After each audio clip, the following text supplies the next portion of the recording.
Hey everyone, welcome to the Daley Doodle, a channel of how-tos, business advice and tutorials for creative people. My name is Dale, and in this episode I'm going to talk to you about how I gained my first 5 clients as a freelance graphic designer. So over the years, one question I got asked a lot was, how do you get work when you go freelance? And I'm not going to lie to you here, there's kind of no golden rule. It is incredibly difficult when you start, and you do have to put a lot of effort in. But what I've learned over the years is that opportunities can arise from anywhere, and so many things can happen that you didn't expect. And a lot of it is about kind of putting yourself out there and making sure that you're visible, that you're doing good work, and that people are reacting to you accordingly. So I'm going to talk you through how I got my first 5 clients and the stories behind them, and hopefully then that will give you a little bit of inspiration as to things that you can do moving forward if you are in the middle of being a freelancer or if you're thinking about just starting out. So, number 1, my first client was a previous company that I had interned for back when I was studying. So an internship with a price comparison site came up to be an in-house designer. I applied for it and didn't get it, but then a few months later I was called back in. They needed someone to come in last minute and they hired me on for the summer. Now, one thing here to remember is that anytime, any form of, particularly if you're studying, any form of opportunity to intern or get involved with a company that can give you experience, I'd highly recommend.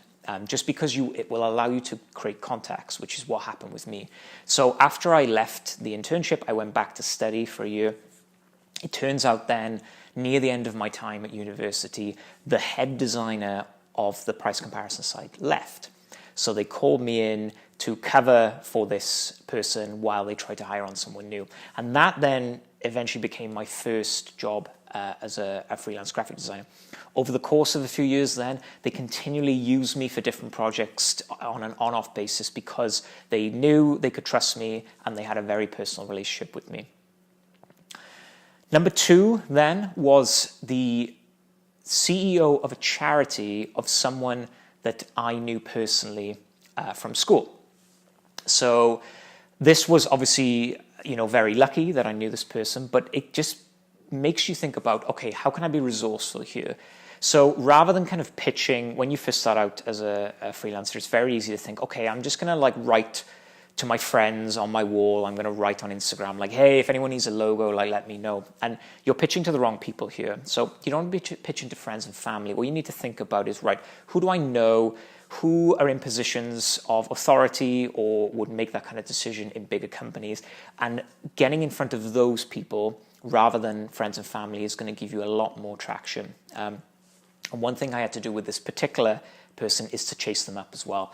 I'd been contacted a few times about this person needing a website for the charity. So it was down to me to message this person and make this happen, because a lot of people will say, oh, we want to use you to design this thing or build that. But a lot of the time it does have to come down to you if it's not a commissioned work on a freelance website per se, to make that happen. So don't be afraid to email people consistently and just remind them, hey, I would love to meet with you for a coffee to talk more about that website you need done or that logo you need designed. My third client then was a contact of an old lecturer of mine. And the funny thing about this was, initially when I met with this person, I had a very good rapport with this lecturer back in university. And when he knew I'd gone freelance, he asked 2 friends of his that owned a company to kind of meet with me. And initially what they needed was not in my realm. I didn't do 3D design, which is something that they needed.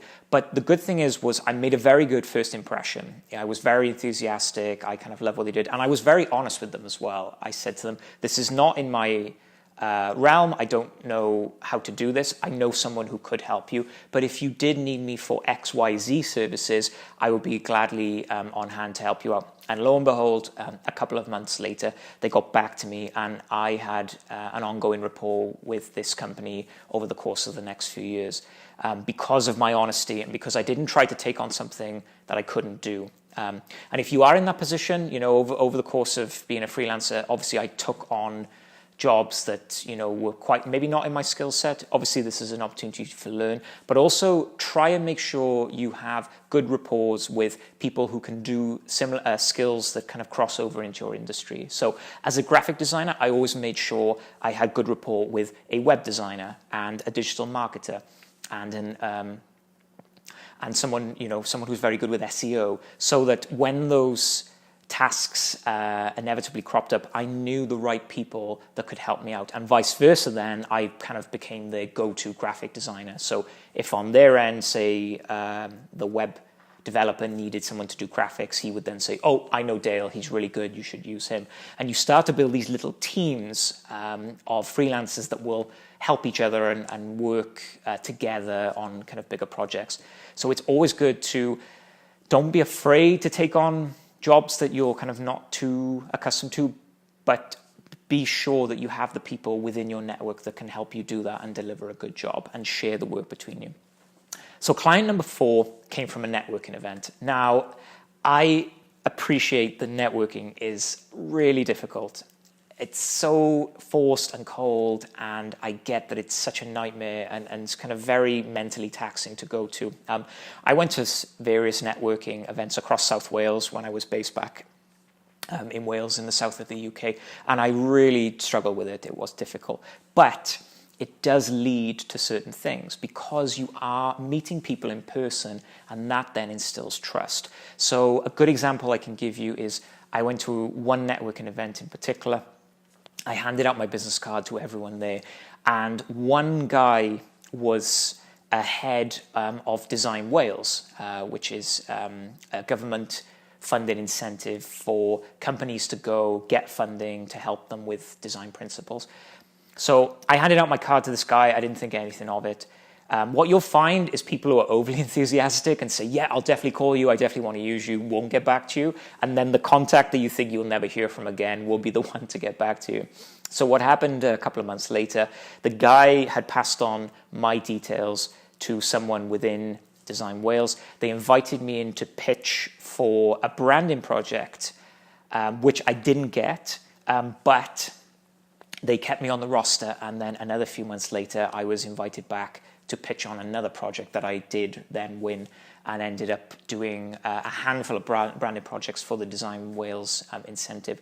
So it just goes to show that by meeting one person, meeting X, they'll kind of lead you on to Y, who'll give you to Z, to give you to A, and it just creates this kind of really crazy web. But the more people you can put yourself in front of and make a good impression, the more then they'll think, oh, I need a web designer. Oh, I need a copywriter. Oh, I need a graphic designer. I remember a person I met. I really liked them. I have their contact details. And then finally then, my 5th client came from me doing a good job. So the charity that I spoke about back at client number 2, we did their website redesign. What ended up happening is we did such a good job that they then referred me on to a sister charity within the same realm that again needed a website redesign and a series of banners and graphic design done with that as well. So I know it sounds cliche, but really, particularly in the beginning when you're trying to make a name for yourself, really try and go above and beyond for your clients. Kind of under promise and over deliver, I always think is a good mantra to have. So don't go into the meetings with promising too much, but then make sure you really kind of deliver when it comes to crunch time and really impress them, because they are going to then use you as the go-to person for that thing. Again, whether it be copywriting, whether it be web design, whether it be illustration, whatever kind of brand, whatever realms you fall into. So those are how I got my first 5 clients, not using any online portals, not using any freelance websites, which is another video that I will do at another point. And if you'd like to see that video, please comment below and let me know. But I think the key takeaway from this is to be resourceful. So when you start out, make a list. Think about, who do I know who could be a potential contact? Who do I know who knows other people who are in positions of authority that could commission someone like me to do work for them? And really got to get yourself out there, get in front of the right people. And it is difficult in the beginning, and unfortunately there is no golden rule. There's just you going out there, putting yourself in front of as many people as possible and just trying to bridge and make connections. And you'll be amazed at where opportunities and work will come from if you are proactive and you get out there and you get speaking to people. Because at the end of the day, people trust people. And if you make a good impression and people like you, they will often lean towards using you instead of using someone, commissioning someone that they have kind of no idea about and have never met in person. So there's a lot of psychology behind it, and you can use that to your advantage. So thanks for watching the video. If you're just starting out as a freelancer, I wish you all the best. Please have a look at some more of the videos on my channel. I hope they give you some really good inspiration, ideas for things you can do. I really hope you enjoyed this. As I said, any videos you want to see, anything you want to know, please comment below. And best of luck, guys. I'll speak to you very soon.